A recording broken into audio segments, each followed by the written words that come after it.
สบายดีเนาะทุกคนสำหรับคลิปนี้เราจะมาต่อเนาะเกี่ยวกับสวนผักกาดของเราเนาะ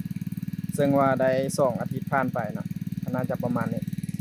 ก็ถือว่างามเลยแล้วเนาะเพิ่นกำลังหดอยู่ว่าน้ำพุกำลังขึ้นเลย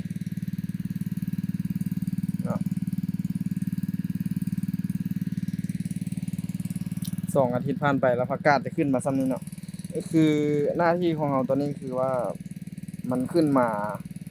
หน้าที่เกินเนาะเราจำเป็นต้องได้ลกออกต้องได้เลาะลกออกเนาะเพื่อให้มันห่างซ้ำนี้เนาะเพื่อให้ผักกาดของมันใหญ่งามดี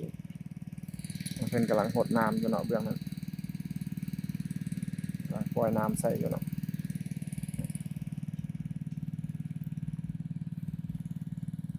ก็ถือว่าโอเคเนาะสำหรับผักกาดเนาะก็บ่มีปัญหาเนาะกำลังเป็นเบียร์ซ้ำเนี่ย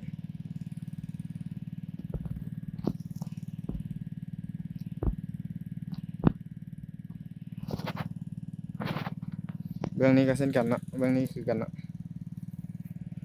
กำลังแบบงามๆเลยแหละเป็นเบียร์กำลังขึ้นเนาะนี่ก็คือได้2 อาทิตย์เนาะทุกคนเนาะ2 อาทิตย์มันจะขึ้นมาแบบนี้ระดับนี้2 อาทิตย์ผ่านไปเนาะมาเนี่ยฝั่งนี้ให้นี่ก็คือไร่หนึ่งเนาะให้หน้าตัวนี้ไร่หนึ่งเบื้องนี้ก็ไร่หนึ่งเนาะเอาเบื้องนี้เพิ่นกำลังหดน้ำอยู่เนาะหดน้ำจะสปริงไปคือคลิปก้อนนั่นแหละเนาะแค่อันเดียวกันแต่ว่าเฮามาอัปเดตเบิ่งซื่อๆว่าผักกาดเฮามันเริ่มใหญ่ขึ้นมาแล้วเนาะหลังจาก2 อาทิตย์ผ่านไปนี่เพิ่นก็หาเอาของหดน้ำแล้วเนาะ2 อาทิตย์ผ่านไปแล้วมันขึ้นมาซ้ำนี้คือเฮาพยายามรกหญ้าออกเนาะสำหรับคนส่วนใดที่มีหญ้าขึ้นต่างๆแล้วก็มันห่างมันที่เกินไปเฮาก็ต้องได้รกออกเนาะระดับนี้แบบนี่คือแบบระยะห่างของมันเนาะที่เฮาว่านไปถือว่าโอเคเนาะซ้ำนี้ว่างามแล้วซ้ำนี้เนาะพอดีเนาะจะเริ่มเขียวขึ้นเลย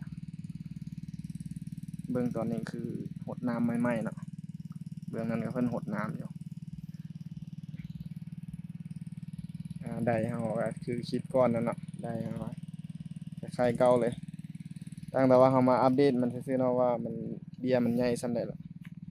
ตัวนี้ก็ถือว่าสุดยอดเลยตัวนี้เนาะถือว่างามแล้วซ้ำนี้เนาะความห่างมันก็น่าจะประมาณนี้เนาะอายุของผักกาดนี่ประมาณเดือนหนึ่งเนาะทุกคนเนาะเดือนปลายน้อยหนึ่งปลายประมาณ4-5 มื้อก็ได้เฮาก็ได้เก็บแล้วเนาะเราก็ได้ตัดไปขายแล้วนี่ก็2 อาทิตย์แล้วเนาะ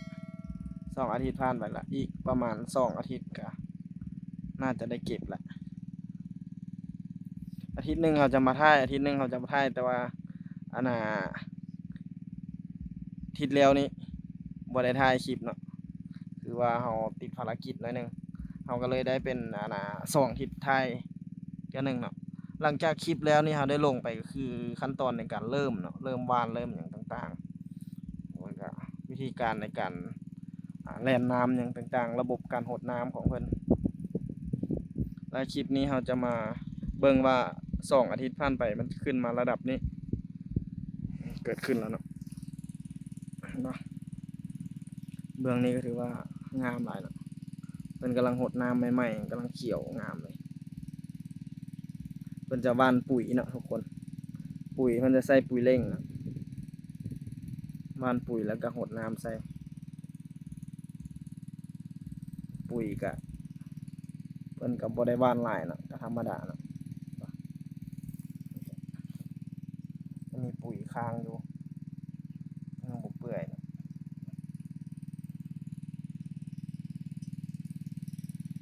จะบระบบการหดน้ำของเพิ่นจะซีดออกมาแล้วเนาะคือที่เฮาถ่ายไปคลิปก่อนนั่นเนาะโอเคเนาะสำหรับการอัปเดตก็น่าจะส่ำนี้เดี๋ยวคลิปหน้าเฮามาต่อเบิ่งเนาะว่ามันอาทิตย์หนึ่งหรือว่า4-5 มื้อผ่านไปมันสิใหญ่ส่ำใดเนาะ